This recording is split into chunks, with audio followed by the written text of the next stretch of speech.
മുതിർന്ന നേതാവ് G Sudhakaran CPM വിടുന്നതായി പത്രസമ്മേളനത്തിൽ പ്രഖ്യാപിച്ചു.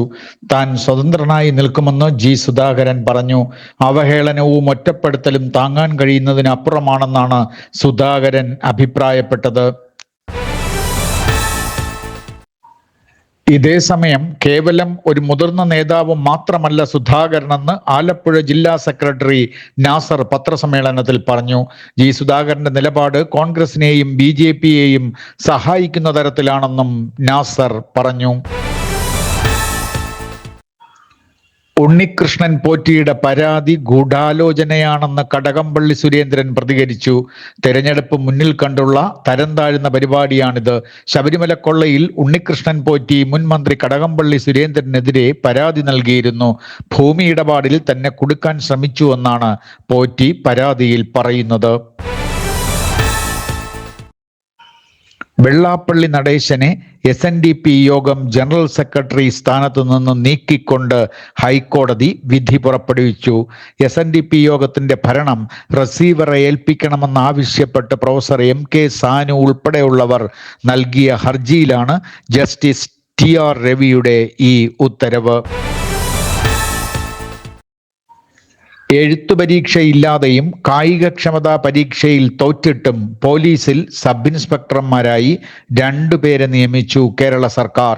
ബോഡി ബിൽഡർ ഷിനു ചൊവ്വ, ചിത്തരേഷ് നടേശൻ എന്നിവരാണ് SI-മാരായി ഒരു യോഗ്യതയുമില്ലാതെ നൂലിൽ കെട്ടി ഇറക്കുന്നവർ.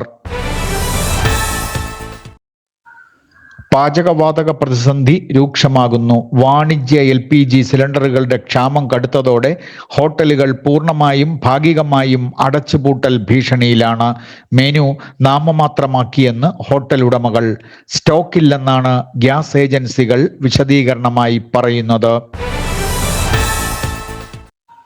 TVK നേതാവ് നടൻ വിജയുടെ സിനിമ ജനനായകന് വീണ്ടും ഇരുട്ടടി.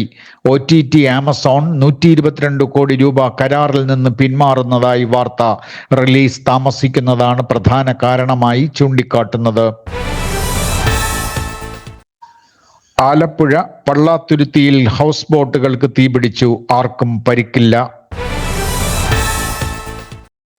തിരുവനന്തപുരത്ത് അഭയകൃഷ്ണൻ എന്ന യുവാവിനെ assistant motor vehicle inspector Prathapan മർദ്ദിച്ചതായി പരാതി.